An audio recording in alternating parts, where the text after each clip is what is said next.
Hello, guys and gals, and this is part 10 of our reading of The Princess Bride. Or we're going to go over the copyright information, of course. The Princess Bride is by William Goldman. It is his version of it. So let's see. Copyright information says, copyright 1973 by William Goldman, all rights reserved, published in the United States by Ballantine Books, a division of Random House Incorporated, New York, and simultaneously in Canada by Ballantine Books of Canada Limited, Toronto, Canada, Library of Congress number, ISBN, and it says the cover art is by Norman Green. Now, in the last book, we found out more about Inigo, how he developed his intellect, how he made his body stronger, and how he mastered the six-fingered sword. Now, the whole last part was all about Inigo's past, and we're probably getting almost to the end of that.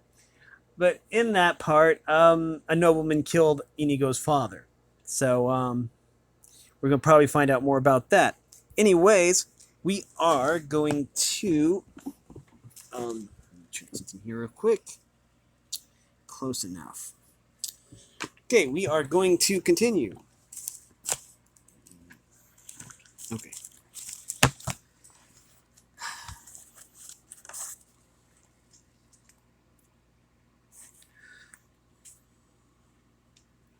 Yesterday examined the young man before him. Blade, thin, 6 feet in height, straight as a sapling, bright-eyed, taut, even motionless he seemed whip-it quick. And these last 50,000 hours, these have been spent studying the sword? Inigo nodded. Where? Wherever I could find a master. Venice, Bruges, Budapest.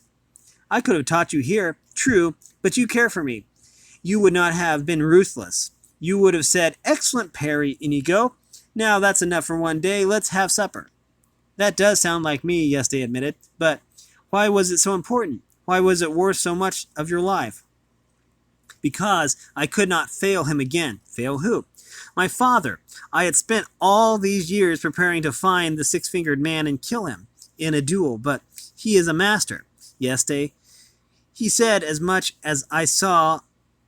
He said as much as I saw the way his sword flew at Domingo. I must not lose that duel when I find him. So now I have come to you. You know swords and swordsmen. You must not lie. Am I ready? If you say I am, I will seek him through the world. If you say no, I will spend another 10 years and another 10 after that, if that is needed.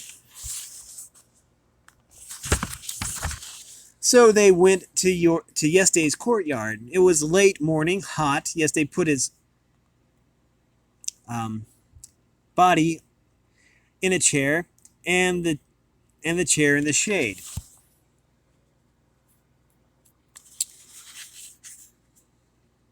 Inigo stood waiting in the sunshine.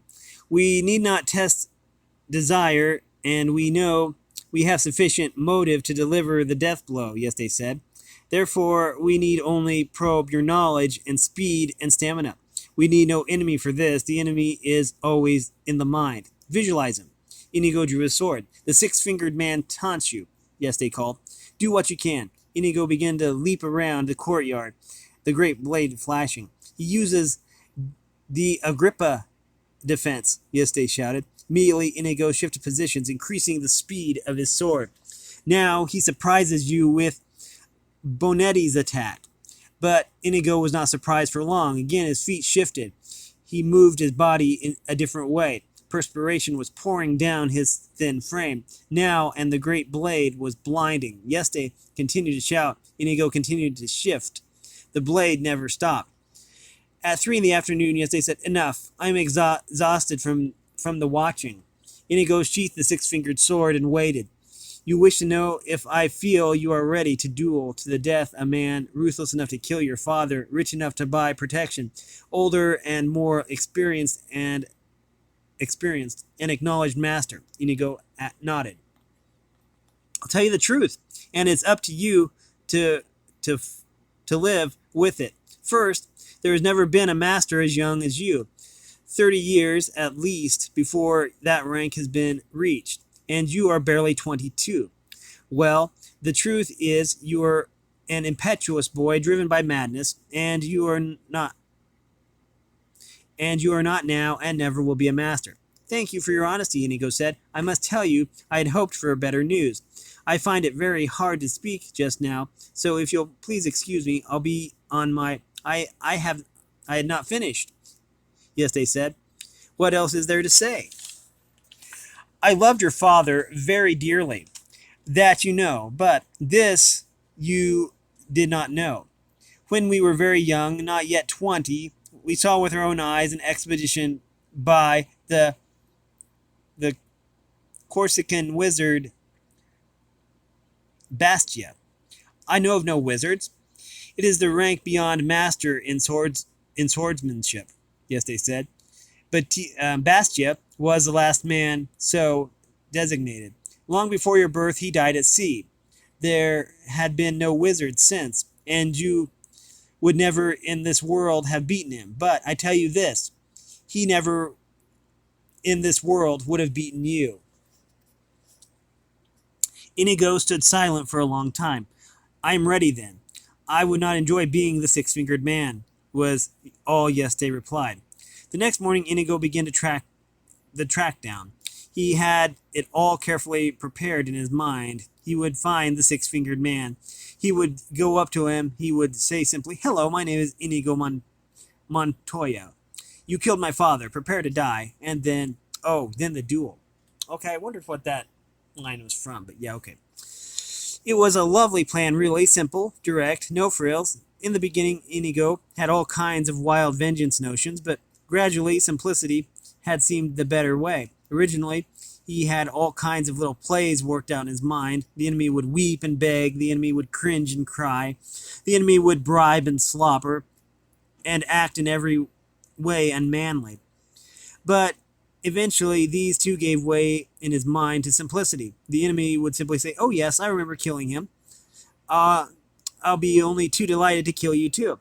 Inigo had only one problem. He could not find the enemy. It never occurred to him there would be the least difficulty. After all, how many noblemen were there with 6 fingers on their right hand? Surely it would be the talk of whatever his vicinity happened to be. A few questions. Pardon, I'm not crazy, but have you seen any 6-fingered noblemen lately? And surely, sooner or later, there would be an answering yes, but it didn't come sooner. And later wasn't the kind of thing you wanted to hold your breath for either. The first month wasn't all that discouraging. Inigo crisscrossed Spain and Portugal. The second month, he moved to France and spent the rest of the year there. The year following, that was his Italian year, and then came Germany and the whole of Switzerland. It was only after 5 solid years of failure that he began to worry. By then, he had seen all of the Balkans and most of Scandinavia, and had visited the Florinese and the natives of Gilder, and into Mother Russia, and down step by step into the entire Mediterranean. By then, he knew what had happened. 10 years learning was 10 years too long. Too much had been allowed to happen. The 6-fingered man was probably crusading in Asia, or getting rich in America, or a hermit in the East Indies, or dead. Inigo, at the age of 27, began having a few extra glasses of wine at night to help him get to sleep. At 28, he was having a few extra glasses to help him digest his lunch. At 29, the wine was essentially to wake him in the morning. His world was collapsing around him. Not only was he living in daily failure, something almost as dreadful was beginning to happen. Fencing was beginning to bore him. He was simply too good. He would make his living during his travels by finding a local champion wherever he happened to be, and then would duel, and Inigo would disarm him and accept whatever they happened to bet. And with his winnings, he would pay for his food and his lodging and his wine. But the local champions were nothing. Even in the big cities, the local experts were nothing. Even in the capital cities, the local masters were nothing. There was no competition, nothing to help him keep an edge. His life began to seem pointless, his quest pointless, everything without reason. At 30, he gave up the ghost, he stopped his search, forgot to eat, slept only on occasion. He had his wine for company, and that was enough. He was a shell, the greatest fencing machine since the the Coruscant wizard was barely even practicing the sword. He was in that condition when the Sicilian found him. At first, the little hunchback only supplied him with stronger wine, but then, through a combination of praise and nudging, the Sicilian began to get him off the bottle, because the Sicilian had a dream. With his guile, plus the Turk's strength, plus the Spaniard's sword, they might become the most effective criminal organization in the civilized world. Which is precisely what they became. In dark places, their names whipped sharper than fear. Everyone who needed, everyone who needs, everyone had needs that were hard to fulfill. The Sicilian crowd, 2 was company, 3 a crowd, even then, became more and more famous and more rich. Nothing was beyond or beneath them. Inigo's blade was flashing again, more than ever, like lightning, and the Turk's strength grew more prodigious with the months. But the hunchback was the leader. There was never doubt. Without him, Inigo knew where he would be, on his back begging wine in some alley entrance. The Sicilian's words were not just law, it was gospel. So, when he said, "Kill the man in black," all other possibilities ceased to exist. The man in black had to die. Inigo paced the cliff edge, fingers snapping. 50 feet below him now, the man in black still climbing. Inigo's impatience was beginning to bubble beyond control. He stared down at the slow progress. First a crevice, jam in the hand. Find another crevice, jam in the other hand. 48 feet to go. Inigo slapped his sword handle and his fingers began to go faster. He examined the hooded climber, half hoping he would be 6-fingered, but no. This one had the proper accompaniment of digits. 47 feet to go now. Now 46. "Hello there," Inigo hollered, when he could wait no more. The man in black glared up at him and grunted. "I've been watching you." The man in black nodded.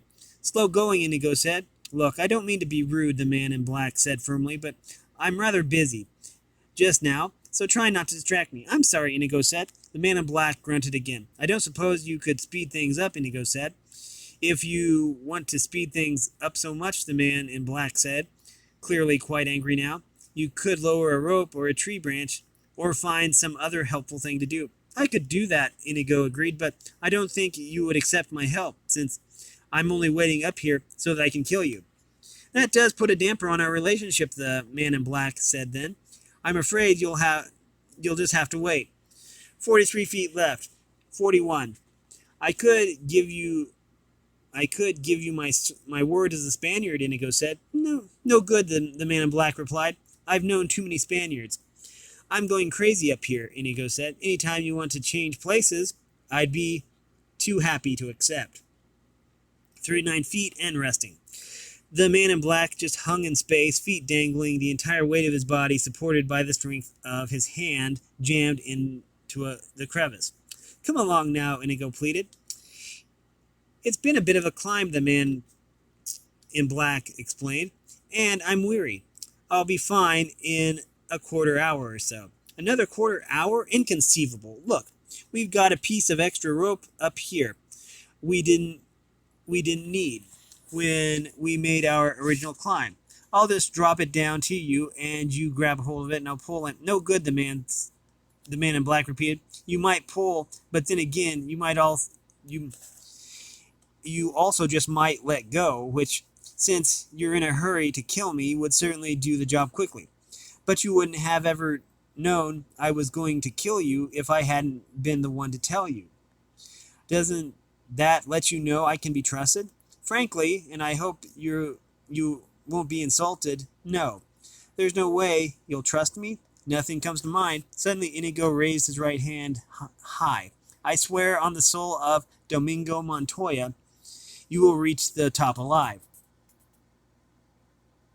The man in black was silent for a long time. Then he looked up. I do not know this Domingo of yours, but something in your tone says I must believe you. Throw me the rope. Inigo quickly tied it around a rock, dropped it over. The man in black grabbed hold, hung suspended alone in space. Inigo pulled. In a moment, the man in black was beside him. Thank you, the man in black said, and he sank down on the rock. Inigo sat alongside him. Well, we'll wait until you're ready, he said. The man in black breathed deeply. Again, thank you. Why have you followed us? You carry baggage of much value. We have no intention of selling, Inigo said. That, that is your business. And yours? The man in black made no reply. Inigo stood and walked away, surveying the terrain over which they would battle. It was a splendid plateau, really, filled with trees for dodging around and roots for tripping over and small rocks for losing your balance on and boulders for leaping off if you could climb on them fast enough, and bathing everything the entire spot moonlight. One could not ask for a more suitable testing ground. For a duel, Inigo decided it had everything, including the marvelous cliffs at one end beyond, which was the wonderful 1,000-foot drop. Always something to bear in mind when one was planning tactics. It was perfect. The place was perfect, provided the man in black could fence. Really fence. Inigo did then what he always did before a duel. He took the great sword from its scabbard and touched the side of the blade to his face 2 times, once along one scar, once along the other. Then he examined the man in black. A fine sailor, yes. A mighty climber, no question. Courageous, without a doubt. But could he fence? Really fence? Please, Inigo thought. It had been so long since I have been tested. Let this man test me. Let him be a glorious swordsman. Let him be both quick and fast, smart and strong.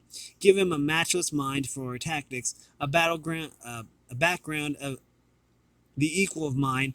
Please, please, it's been so long. Let him be a master.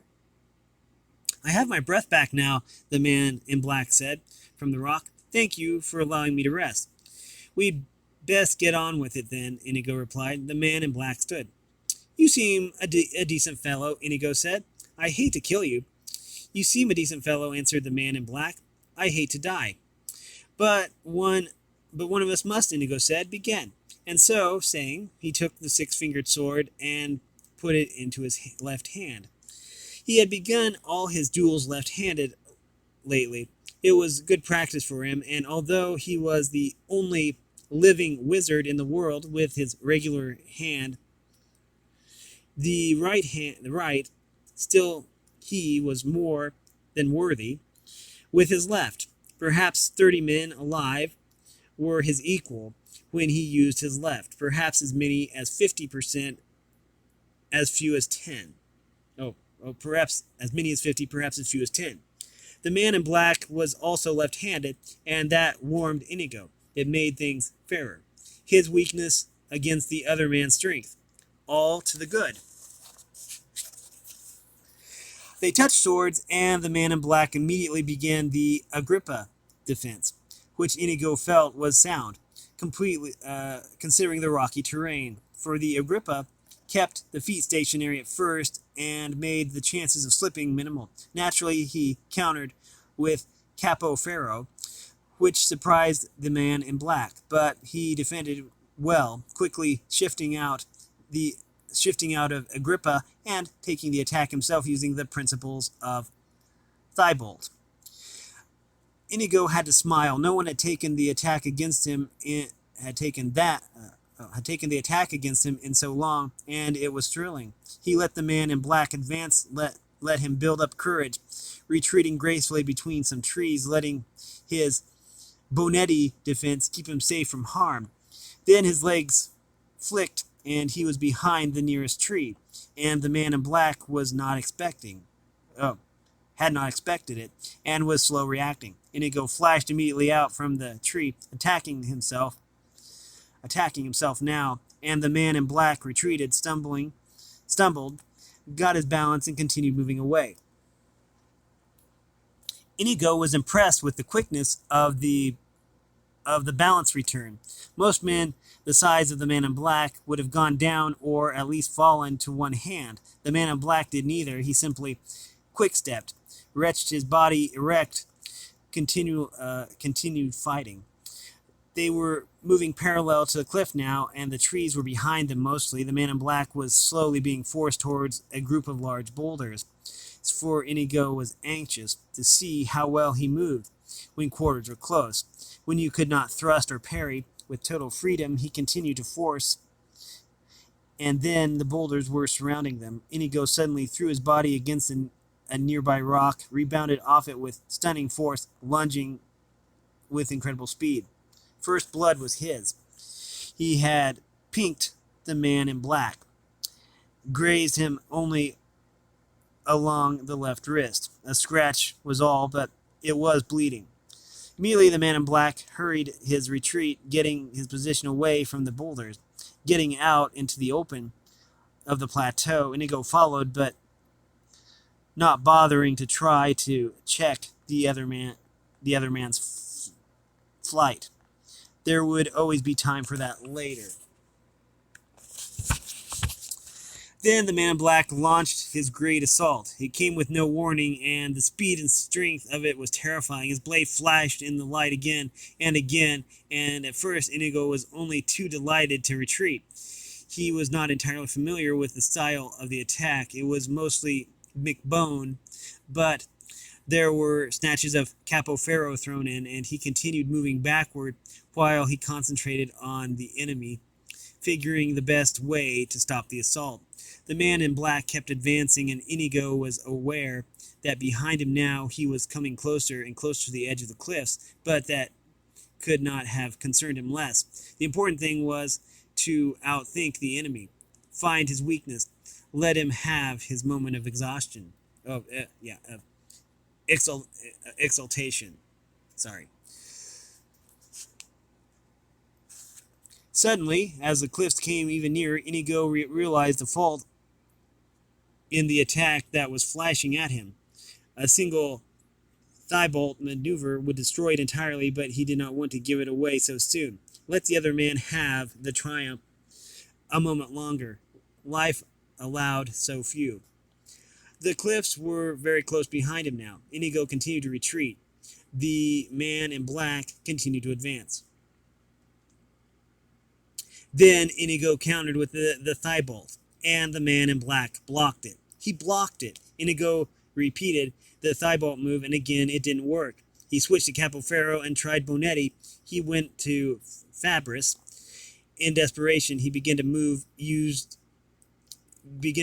only twice. The synced. Nothing worked. The man in black kept attacking, and the cliffs were almost there. Inigo never panicked, never came close, but he decided some things very quickly, because there was no time for long consultations, and what he decided was that although the man in black was slow in reacting to moves behind trees and not much good at all in this boulders when movement was restricted, yet out in the open, where there was space, he was a terror, a left-handed, black-masked terror. "You are most excellent," he said. His rear foot was at the edge of the cliff. He could retreat no more. "Thank you," the man in black replied. "I have worked very hard to become so." "You are better than I am," Inigo admitted. "So it seems, but if that is true, then why are you smiling?" "Because," Inigo answered, "I know something that you don't know." "And what is that?" asked the man in black. "I am not left-handed," Inigo replied, and with those words, he all but threw the six-fingered sword into his right hand, and the tide of battle turned. The man in black retreated before the slashing of the great sword. He tried to sidestep, tried to parry, tried to somehow escape the doom that was now inevitable. But there was no way he could block. There was no way he could block 50 thrusts. The 51st flicked through, and now his left arm was bleeding. He could thwart 30 ripostes, but not the 31st. And now his shoulder bled. The wounds were not yet grave, but they kept on coming as they dodged across the stones. And then the man in black found himself amidst the trees, and that was bad for him. So he all but fled before Inigo's onslaught, and then he was in the open again, but Inigo kept coming. Nothing could stop him. And then the man in black was back among the boulders, and that was even worse for him than the trees, and he shouted out in frustration and practically ran to where there was open space again. But there was no dealing with the wizard, and slowly again the deadly cliffs became a factor in the fight. Only now it was the man in black who was being forced to doom. He was brave and he was strong, and the cuts did not make him beg for mercy, and he showed no fear behind the black mask. "You are amazing," he cried as Inigo increased the already blinding speed of the blade. Thank you. It has not come without effort. The death moment was at hand now. Again and again Inigo thrust forward, and again the man in black managed to ward off the attacks, but each time it was harder, and the strength of Inigo's wrists was endless, and he only thrust the more fiercely, and soon the man in black grew weak. "I cannot tell, you cannot tell it," he said then, "because I wear a cape and mask, but I am smiling now." "Why?" "Because I am not left-handed either," said the man in black, and he too switched hands, and now the battle was finally joined, and Inigo began to retreat. "Who are you?" he screamed. "No one of import. Another lover of the blade. I must know. Get used to disappointment." They flashed along the open plateau now, and the blades were both invisible. But oh, the earth trembled, and oh, the sky shook, and Inigo was losing. He tried to make for the trees, but the man in black would have none of it. He tried retreating to the boulders, but that was denied him too. And in the open, unthinkable as it was, the man in black was superior. Not much, but in a multitude of tiny ways, he was of a slightly higher quality, a hair quicker, a fraction stronger, a speck faster. Not really much at all, but it was enough. They met in the center plateau for the final assault. Neither man conceded anything. The sound of metal clashing metal rose, and a final burst of energy flew through Inigo's veins, and he made every attempt, tried every trick, used every hour of every day of his years of experience, but he was blocked by the man in black. He was shackled by the man in black. He was baffled, thwarted, muzzled, beaten by the man in black. A final flick, and the great six-fingered sword went flying from his hand. Inigo stood there helpless. Then he dropped to his knees, bowed his head, closed his eyes. "Do it quickly," he said. "May my hands fall from my wrists before I kill an artist like yourself," said the man in black. "I would as soon destroy a Da Vinci, however." And here he clubbed Inigo's head with the butt of his sword. "Since I can't have you following me either, please understand that I hold you in the highest respect." He struck one more time, and the Spaniard fell unconscious. The man in black quickly tied Inigo's hands around a tree and left him there, for the moment sleeping and helpless. Then he sheathed his sword, picked up the Sicilian's trail, and raced off into the night.